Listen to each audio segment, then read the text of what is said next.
The sand kicked up in violent clouds as Jake Carter's rover skidded to a halt. His scanner was screaming. Life signs. Impossible. Nothing lived out here anymore. Not since the Krell turned the Western Territories into glass 3 months ago. He grabbed his rifle and stepped into the furnace heat, every instinct telling him this was a trap. The figure lay half buried in a dune, one arm stretched toward the burned-out remains of a transport vehicle. Jake approached with his weapon raised, scanning for ambush points. The Krell loved using wounded humans as bait, but his scanner showed nothing else for kilometers. Just this one dying soul and the endless wasteland. He rolled the body over and froze. Human. Maybe 25 years old? Her survival suit was shredded, exposing burns that should have killed her hours ago, but her chest rose and fell in shallow gasps. Her eyes cracked open, unfocused and glazed with pain. Water, she whispered. Jake hesitated. He had maybe 3 days of supplies left. The nearest outpost was 2 days away if he pushed hard. Sharing meant risk, meant complications. He'd survived 6 months alone by avoiding exactly this kind of situation. Every person he'd tried to help before had either died anyway or turned out to be Krell infiltrators wearing stolen skin. Her hand clutched at his boot. Please. Something in that word cut through his armor. He unslung his canteen and tipped water into her cracked lips. She coughed, sputtered, then drank greedily. When she finished, her eyes found his with sudden clarity. You're human, she said, wonder in her voice. I thought I was the only one left. You nearly were? Jake scanned the horizon again. What happened here? Convoy. 47 of us heading for the Colorado bunker. Krell hunters hit us at dawn. I was in the last vehicle when it rolled. Woke up alone. She tried to sit up and gasped in pain. How long? Based on those burns? 12 hours. Maybe more. He checked his medical kit. Enough stim patches to keep her alive for the journey, but she needed real treatment soon. Can you move? Do I have a choice? Jake almost smiled. Survivors had that edge, that refusal to quit, even when logic said they should. He'd lost that somewhere along the way, traded it for the cold efficiency that kept him breathing. Watching her struggle to her feet despite injuries that would have broken most people reminded him of something he'd forgotten. Humans didn't survive because they were the strongest or the smartest.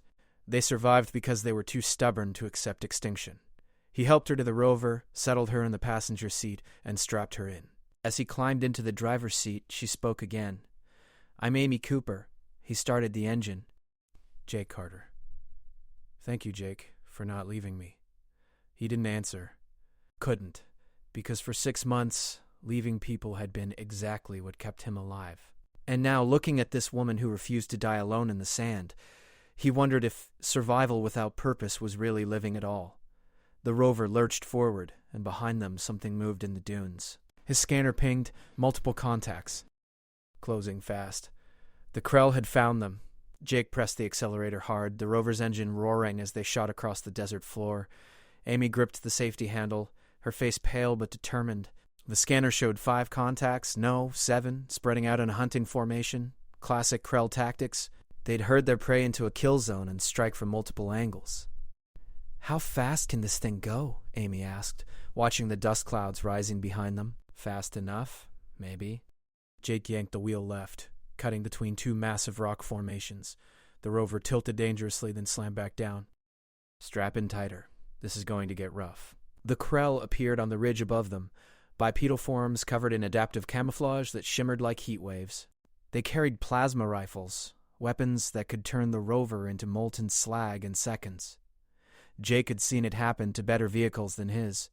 The first shot hit 20 meters to their right, superheating sand into a spray of glass shards that pelted the rover's armor. Jake swerved hard, cutting back toward a narrow canyon he'd mapped weeks ago. It was a risk. Canyons meant limited escape routes. But open desert meant certain death against 7 hunters. There's a rifle in the back compartment, Jake said. You know how to shoot? Amy was already reaching for it. I held the line at Phoenix Base for 3 days before it fell. Yeah, I can shoot. She rolled down the window, hot air blasting into the cabin, and fired 3 quick bursts at the nearest Krell. The creature dodged with inhuman speed, but her shots forced it to break formation. The others adjusted, moving to compensate, and Jake saw his opening. He gunned the engine straight toward the gap. Plasma fire rained down around them. The rover's rear panel took a hit, metal screaming as it melted. Warning lights blazed across the dashboard. Coolant leak. They had maybe 30 minutes before the engine overheated and died. The canyon mouth rushed towards them. Jake cut the wheel hard right, threading between rock walls so narrow the rover's mirrors scraped stone. The Krell couldn't follow in formation here. They'd have to come single file or go around. Either way, it bought time. "How far to safety?" Amy asked, reloading the rifle with smooth efficiency despite her injuries. "There is no safety." "Not anymore." Jake checked his maps.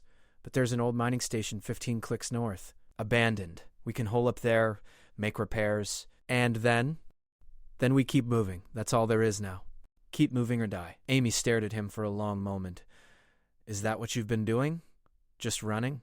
The question hit harder than it should have. Jake focused on driving, navigating the twisting canyon path from memory. "Running keeps you alive." "Does it?" She checked the rear scanner. "Because it looks to me like you stopped running the moment you found me. You could have left me there. Should have, by your logic. But you didn't." "I made a mistake." "No." Amy's voice was firm. "You made a choice." "There's a difference." A Krell hunter dropped from the canyon wall above them, landing directly on the rover's hood. Its face was a nightmare of insectoid features and predatory eyes. It raised its rifle, aiming straight through the windshield at Jake's head. Amy shot it first. 3 rounds center mass, the Krell's armored hide cracking under the assault. It tumbled off the hood and disappeared beneath the rover's wheels with a sickening crunch. "6 left," she said calmly, ejecting the spent magazine. Jake's hands were shaking on the wheel, not from fear, from something else, something he hadn't felt in months. Hope, maybe, or purpose. This woman he'd found dying in the sand was fighting beside him like they'd been partners for years, like trust wasn't a luxury humans couldn't afford anymore. The canyon opened into a vast basin.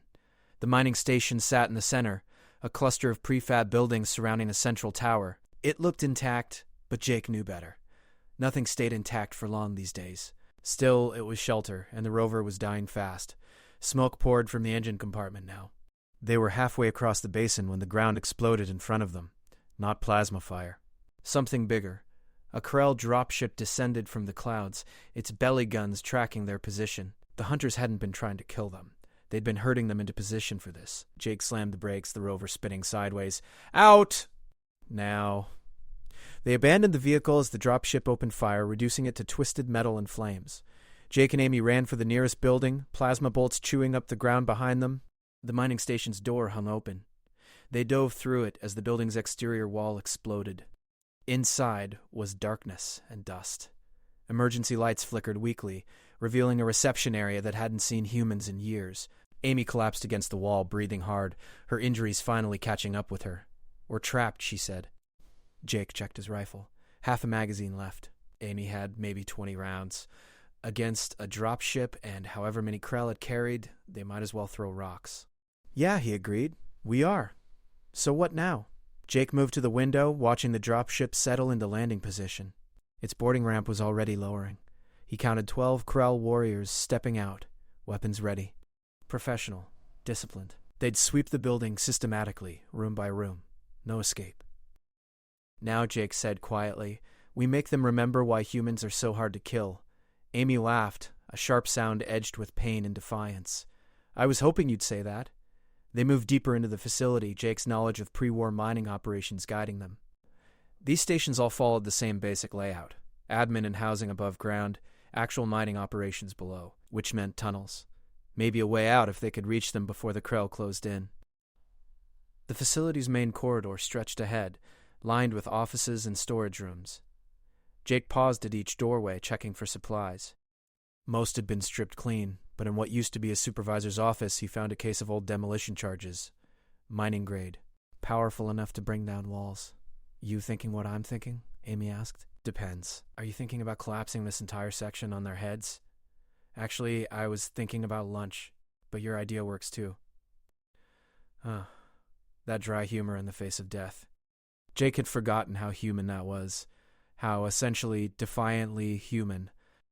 He grabbed the charges, and they kept moving, the sound of Krell boots echoing through the corridors behind them. The access shaft to the lower levels was exactly where Jake expected it. A heavy door marked with yellow warning stripes and a rusted ladder descending into blackness. Amy looked at it doubtfully. "Can you climb?" Jake asked. "Can I climb?" Jake, I can barely stand. She gripped the ladder anyway. But yeah, I can climb. She went first, Jake following with the demolition charges strapped to his back. Above them, the Krell had entered the building. He could hear their clicking communication, alien and cold. They were close. Too close. The ladder descended 30 meters into the mining level. Stark. Silent. The air smelled of rust and old machinery. When they reached the bottom, Amy's legs gave out. Jake caught her before she fell. I'm fine, she insisted. You're not. But you're still here. That counts for something. He pulled out a chem light, cracking it to life. Green illumination revealed a tunnel network stretching in multiple directions. We need to move. They'll follow us down. Then let's give them a proper welcome. Jake positioned the first charge at the base of the shaft ladder. Timer set for 5 minutes. They moved deeper into the tunnels, placing charges at strategic support points. The Krell were methodical, but they weren't engineers. They wouldn't see the trap until it was too late. The tunnels opened into a massive excavation chamber. Ancient mining equipment stood silent in the darkness. But at the far end, Jake spotted what he'd been hoping for, an emergency exit shaft leading to the surface. A way out. Above them, something metal clanged against the ladder. The Krell were coming down. Go, Jake said, pushing Amy toward the exit shaft. I'll set the last charge. No way. We do this together, or not at all. Amy, you can barely walk. If we both stay, we both die. She grabbed his arm with surprising strength. You saved my life in that desert. You think I'm just going to abandon you now? That's not how this works. That's not how humans work. The first Krell appeared at the bottom of the shaft, its rifle sweeping the chamber. Jake and Amy ducked behind a massive drilling machine. More Krell followed. 10. They spread out with military precision, searching. Jake's first charge detonated. The shaft above collapsed, tons of rock and metal crashing down, crushing 3 Krell instantly. The survivors scattered, confused, as the remaining charges triggered in sequence. The tunnel network shook. Support beams cracked. The ceiling began to fail. Run, Jake shouted. They ran. Amy stumbling, Jake half carrying her. Behind them, the excavation chamber was collapsing into chaos. Krell warriors shrieked as tons of earth buried them. The emergency shaft loomed ahead. They reached it as the floor behind them gave way entirely. Jake practically threw Amy into the shaft, then followed. They climbed, hand over hand racing the collapse spreading beneath them. The shaft trembled. Dust choked the air. Amy's hands were bleeding, leaving red smears on the ladder rungs, but she didn't stop. They emerged into twilight. The surface exit was a kilometer from the main station, hidden in a rocky outcrop. Behind them, the mining facility was sinking into the earth, taking the Krell dropship with it. Secondary explosions lit the desert as fuel cells ignited. Amy collapsed on the ground, laughing and crying at the same time. We did it. We actually did it. Jake sat beside her, his own hands shaking now that the adrenaline was fading. They destroyed a Krell hunter pack and a dropship. Just 2 humans with almost no ammunition and a lot of desperation. The kind of impossible victory that should have been impossible. How bad are you hurt, he asked. Bad enough that I need real medical attention soon. But I'll live. She looked at him. Thanks to you. Thanks to us, Jake corrected. I couldn't have done that alone. You couldn't have. Amy's voice was serious now. And that's the point, isn't it? Humans weren't meant to survive alone. We're stronger together. Always have been. Jake didn't answer immediately. He watched the sun setting over the wasteland, painting the sand in shades of red and gold. For 6 months, he'd convinced himself that isolation was survival. That caring about others was weakness. But this woman he'd found dying in the desert had reminded him of a truth he'd tried to forget. Humans didn't conquer the stars because they were individually powerful. They did it because they refused to leave each other behind. Because even in the darkest moments, even when logic said to run, they chose to stand together. There's a medical station 2 days east, Jake said finally. Pre-war facility. Might still have automated systems running. We can get you patched up there. And then what? Then we find more survivors. Build something. Fight back. He met her eyes. Because you're right. Running isn't living. And I'm tired of just existing. Amy smiled, real and genuine despite the pain. Now you're talking like a human. They rested for an hour as darkness fell, then began walking east. The desert stretched endlessly before them, but for the first time in months, Jake wasn't walking alone. And that made all the difference. The medical station appeared on the horizon just as Jake had promised. A squat concrete bunker half buried in sand, its solar panels still gleaming in the morning sun. Amy had grown weaker during the night, fever setting in from her injuries. Jake had carried her the last 5 kilometers, refusing to stop even when his muscles screamed. The bunker's door was sealed but functional. Jake entered the emergency access code, hoping the pre-war system still recognized it. The lock clicked. The door hissed open. Inside, emergency lighting activated automatically, revealing a small but well-equipped medical bay. Automated system still online, Jake said, relief flooding through him. You're going to be okay. He placed Amy on the examination table. The medical scanner activated, robotic arms extending to analyze her injuries. Jake watched the readout with growing concern. Burns, broken ribs, internal bleeding. She'd been running on pure willpower for 2 days straight. The system began treatment. Nanite injections to repair tissue damage. Antibiotics to fight infection. Synthetic skin patches for the burns. Amy gasped as the procedures took effect, then slowly relaxed as pain medication entered her system. How long until she's stable? Jake asked the computer. Treatment will require 48 hours for full recovery, the mechanical voice responded. Patient must remain under observation. 2 days. They could afford 2 days. Jake checked the bunker's supplies. Food synthesizers still functional. Water recyclers operational. The place could support them indefinitely if needed. It was the closest thing to safety he'd found since the war started. He sat beside Amy's bed, exhaustion finally catching up with him. He'd been running on adrenaline and desperation for so long he'd forgotten what it felt like to stop. To rest. To feel something other than the constant edge of survival. Amy's eyes opened, clearer now with the medication working. We made it. Yeah, we did. You should sleep, Jake. You look half dead.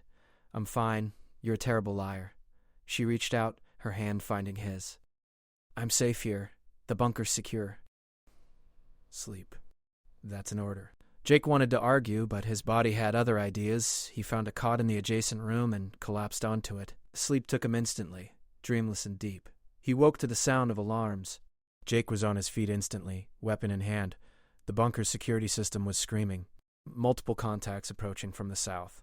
The display showed 6 distinct signatures. Krell? No. The movement patterns were wrong. These were human. He ran to the medical bay. Amy was sitting up, the treatment complete enough that she could move. What's happening? We've got company. Human, I think. But that doesn't mean friendly. The war had created monsters on both sides. Human raiders who preyed on other survivors. Collaborators who worked with the Krell for promised safety. Jake had learned to trust no one without verification. He accessed the external cameras. 6 figures in ragged survival gear approaching cautiously. They carried weapons but didn't have them raised. Their leader, a man in his 40s with a scarred face, stopped 50 meters from the bunker and raised both hands. We're not looking for trouble, the man called out. We saw the smoke from the mining station collapse, figured we'd investigate, didn't expect to find anyone alive. Jake studied them through the camera. They looked exhausted, desperate, real. But the Krell had used human puppets before, people whose minds they'd broken and rebuilt. State your names and origins, Jake called through the external speaker. Danny Martinez, former Marine. These are survivors from the Nevada bunkers. We've been moving east, looking for other resistance cells. We're human, I swear it. How do I know that? You don't. Not for sure. But I'm willing to submit to any test you want. Danny looked directly at the camera. Please. We've been running for 3 months. 2 of my people are injured. We need medical attention. Jake looked at Amy. She nodded. If they wanted to attack, they would have already. And we need allies, Jake. We can't fight this war alone. She was right. But caution had kept him alive. Trust had gotten people killed. He stood at the crossroads of who he'd been and who he was becoming. I'm opening the door, Jake said, but come in slowly. Any sudden moves and this conversation ends badly. He met them in the bunker's entrance corridor, rifle ready but not aimed. Danny and his people filed in carefully. Jake scanned each face, looking for the telltale signs of Krell control. Twitching. Unusual eye movement. Behavioral inconsistencies. He saw none of it. Just exhausted humans trying to survive. Medical base through there, Jake said, gesturing. But I'm watching you. Danny nodded. Fair enough. I'd do the same. As Danny's people moved to the medical bay, The man stayed behind. You're the one who collapsed the mining station? Me and my partner. Took out a Krell hunter pack and a drop ship. Just two of you? Danny's respect was genuine. That's some impressive work. We've been avoiding Krell patrols for weeks. Barely survived 3 encounters. You hit them head on and won. We got lucky. Luck had nothing to do with it. You're trained? Military? Militia. Colorado Defense Force. Before everything went to hell. Jake lowered his rifle slightly. You said you were looking for resistance cells. You find any? A few. Small groups scattered across the wasteland. Maybe 200 survivors total. We've been trying to coordinate, but communication is difficult. The Krell jam everything. Danny pulled out a worn map, marked with dozens of locations. These are confirmed human holdouts, and these, he pointed to red marks, are Krell strongholds. Jake studied the map. The Krell had established major bases in every population center, Denver, Phoenix, but between them were gaps. Territories they didn't fully control, places where humans could operate if they were smart and careful. What's your plan? Jake asked. Survival for now. Long term, we're hoping to link up enough groups to mount a real resistance. Hit supply lines, disrupt their operations, make them pay for every inch of ground. Danny met Jake's eyes. But we need people who can fight. People who've proven they can beat the Krell. People like you. Amy appeared in the doorway, walking steadily now that the treatment had stabilized her. He means people like us. Danny's eyebrows raised. You're the partner? Amy Cooper. Phoenix Base. And yeah, we make a good team. Phoenix Base. I heard about that. 3 days against overwhelming odds. You're a legend. Danny looked between them. So what do you say? You want to keep running alone, or join something bigger? Jake felt the weight of the choice. 6 months of isolation had taught him how to survive. But 2 days with Amy had reminded him why survival mattered. And now looking at Danny and his small group of determined humans, he saw possibility. Not just existence, but purpose. We're in, Jake said. But we do this smart, no suicide missions, no wasted lives. Agreed. Danny extended his hand. Welcome to the human resistance. Jake shook it, feeling something shift inside him. The man who'd left Amy to die in the desert was gone. In his place was someone who understood that humanity's strength had never been individual power. It was the refusal to give up on each other. The stubborn insistence that together they could face anything. Over the next day they planned.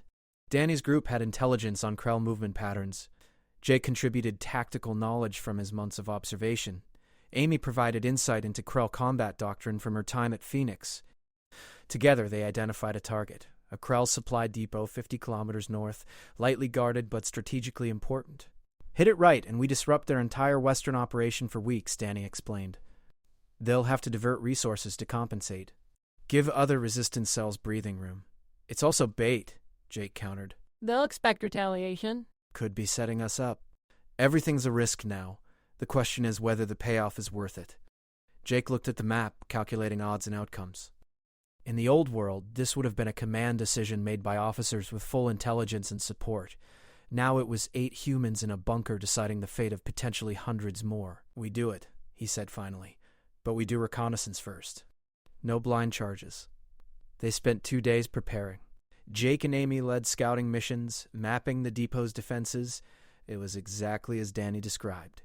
20 Krell guards, automated turrets, supply containers that likely held weapons and equipment.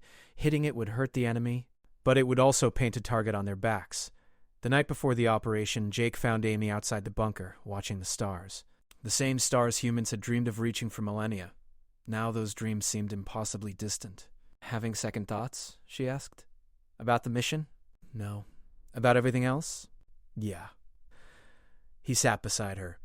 A week ago, I was alone, convinced that was the only way to survive. Now I'm planning military operations with 7 people I barely know. Scared? Of failing. Of getting people killed. Of believing in something again and watching it fall apart. Amy was quiet for a moment. You want to know why I kept fighting at Phoenix Base, even when we were down to 12 people and the Krell had us surrounded? Why? Because giving up meant they won, not just the battle. Our right to exist. Our dreams. Our humanity. She looked at him. You found me in that desert, Jake. You could have left me. Should have, by every logical metric. But you didn't. And that choice, that tiny moment of compassion, led to this. To 8 people who might actually make a difference. Or 8 people who might die trying. Maybe. But we'll die human. Together. Fighting for something that matters. She smiled. That's better than surviving alone in the wasteland, watching your soul die one day at a time. Jake knew she was right. Had known it since the moment he pulled her from the sand. Survival without purpose wasn't living. It was just a slow form of death. All right then, he said. Let's go remind the Krell why humans are the most dangerous species in the galaxy. The assault on the supply depot began at dawn. Jake led the strike team, 4 humans moving with practiced coordination through the desert approach. Danny's group provided overwatch from a ridge 200 meters out. Amy monitored communications from the bunker, still recovering but insisting on contributing. They'd planned for every contingency. Explosives to disable the turrets. EMP charges to disrupt Krell communications. Extraction routes if things went wrong. Professional. Precise. Everything Jake's militia training had taught him. The first turret went down exactly as planned.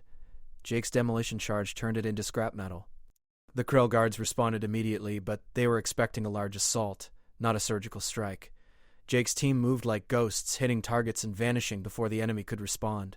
Breach the supply containers. Weapons. Ammunition. Medical supplies. Enough to equip 50 humans for months. Danny's people moved in with transport vehicles, loading everything they could carry. Then the trap sprung. Krell reinforcements emerged from underground bunkers Jake hadn't spotted. Not 20 guards, 50. The scouting data had been incomplete. They'd walked into an ambush. Fall back, Jake ordered. Everyone to extraction point. Plasma fire erupted across the depot. One of Danny's people went down, his armor no match for Krell weapons. The others grabbed him, dragging him toward the vehicles. Jake laid down covering fire, his rifle clicking empty. He grabbed a fallen Krell weapon, the alien technology burning his hands, and kept shooting. They reached the vehicles with the Krell in pursuit. 2 transport trucks loaded with supplies and 8 humans who'd just kicked a hornet's nest. The Krell wouldn't let them escape easily. The chase lasted 20 kilometers, plasma fire and desperate maneuvering through the desert. But they'd gotten what they came for. Supplies, hope, proof that humans could strike back and survive. When they finally lost the pursuit and returned to the bunker, everyone was battered but alive. The injured man would survive with treatment, and the supplies they'd captured would change everything for the scattered resistance cells. Danny gripped Jake's shoulder. You did good. Better than good. You gave us a victory when we needed it most. But Jake wasn't thinking about victory. He was thinking about the close calls. The moments where luck made the difference between success and annihilation. They'd won today. Tomorrow might be different. Amy met him at the bunker entrance. You made it back. Barely. It was closer than it should have been. It always is. That's war. She pulled him into the medical bay where the team was celebrating their success with reconstituted coffee and determination. But look at what we accomplished. Not just the supplies. We proved we could hit them. Make them hurt. Make them scared. She was right. The Krell had spent months treating humans like insects to be exterminated. Now they'd learned that insects could bite back, and that changed everything. Over the following weeks, the bunker became a hub for resistance activity. More survivors arrived, drawn by reports of the successful raid. Jake found himself training new recruits, sharing tactical knowledge, becoming a leader he'd never intended to be. Amy recovered fully, her combat experience making her invaluable for planning operations. Together, they coordinated strikes across the region, small victories that added up. Supply depots destroyed, patrols ambushed, communication arrays sabotaged. Death by 1,000 cuts. The Krell adapted, of course. They always did. But so did the humans. And in that adaptation, Jake saw something he'd lost sight of during his months alone. Evolution. Growth. The stubborn human refusal to accept defeat. One evening, as he reviewed maps with Danny and Amy, planning their next operation, Jake realized he couldn't remember the last time he'd felt truly alone. The bunker hummed with activity. 30 humans now, all working toward a common goal. Some were soldiers like him. Others were scientists, engineers, medical personnel. All essential. All valuable. We got a message from the Colorado bunker, Danny said, interrupting Jake's thoughts. They're organizing a Continental Resistance Network. Want us to join? That's a big step, Amy said. Coordinated operations mean coordinated risk. It also means coordinated success. Danny pulled up a larger map showing resistance cells across the entire continent. We're not isolated anymore. There are thousands of us out there. Maybe tens of thousands. The Krell hit hard and fast, but they didn't break us. We're still fighting. Jake studied the map. Each marker represented humans who'd refused to give up, who'd chosen to stand and fight despite impossible odds. The same choice he'd made when he found Amy dying in the desert. The choice that had changed everything. We join, he said, but we maintain operational independence. We know this region better than anyone. That knowledge is valuable. Agreed, Danny said. We'll coordinate but not subordinate. The decision made, they continued planning. More raids. More recruitment. Building something that could eventually become a real fighting force. It would take time. Years, maybe. But humans had always been patient when it mattered. Late that night, after everyone else had gone to sleep, Jake stood in the bunker's entrance, looking out at the desert. The same desert where he'd found Amy, where everything had changed. She joined him silently. Can't sleep? Too much going on in my head? Want to talk about it? Jake considered. 6 months ago, he would have said no. Would have kept everything locked inside, convinced that sharing was weakness. Now he understood better. I was thinking about the day I found you, how close I came to just driving past, leaving you there. But you didn't. No, and I still don't know why. Logic said you were a risk. Experience said helping people got you killed. Every survival instinct I had screamed at me to keep moving. But you stopped anyway, Amy said softly. You know why? Why? Because despite everything, despite 6 months of watching the world burn, you were still human, still capable of compassion, still unable to walk past someone in need. She leaned against the bunker wall. That's what makes us different from the Krell, Jake. They're efficient, ruthless. But they don't understand the one thing that makes humans impossible to defeat. What's that? Even when it would be easier, even when compassion seems like weakness. We hold on to our humanity because without it, survival doesn't mean anything. Jake thought about that, about all the small choices that had led to this moment. Finding Amy, trusting Danny, training recruits, building something larger than himself. Each choice had been a risk. Each could have ended in disaster. But together, they'd created something worth fighting for. The Krell think this war is about territory, he said. About resources and strategic advantage. They don't understand it's about something else entirely. What is it about? Proving that humanity is more than survival, that we're worth preserving, that our compassion isn't weakness but our greatest strength. He looked at Amy. You taught me that. In the desert, when you thanked me for not leaving you. That's when I remembered what I'd been fighting for all along. Amy smiled. So what happens now? Now we keep fighting, keep building, keep proving that humans don't quit? Jake turned back to the desert where dawn was beginning to paint the horizon, and maybe, someday, we take back everything the Krell took from us. That's a long road. Yeah, but we're not walking it alone anymore. They stood together in silence, watching the sun rise over the wasteland. Somewhere out there, Krell forces were planning their next move. But humans were planning too, adapting, learning, refusing to accept extinction. And in that refusal, in that stubborn insistence on hope despite all evidence to the contrary, Jake finally understood what it meant to be human. Not the strongest species, not the smartest, but the one that would never, ever give up. The radio crackled to life inside the bunker. More resistance cells checking in. More survivors joining the fight. The network was growing. Slowly but surely, humans were turning their scattered resistance into something organized, something dangerous. Jake and Amy returned inside to coordinate responses. The work never ended. But for the first time in months, Jake didn't mind, because work with purpose was better than idle survival. And fighting alongside others was better than fighting alone. As the bunker filled with activity, plans being made and operations being coordinated, Jake caught Danny watching him with an approving expression. You've come a long way, Danny said, from lone survivor to resistance leader. I'm not a leader. I'm just a guy who made a choice. No. You're the guy who keeps making that choice? Every day. Every operation. That's what leadership is. Danny clasped his shoulder. And it's what's going to help us win this war. Jake didn't know if they could win. The Krell were powerful, organized, ruthless. But looking around the bunker at 30 humans who refused to quit, he knew one thing for certain. They wouldn't lose their humanity trying. And that made all the difference. The desert that had nearly claimed Amy's life had become the birthplace of something new.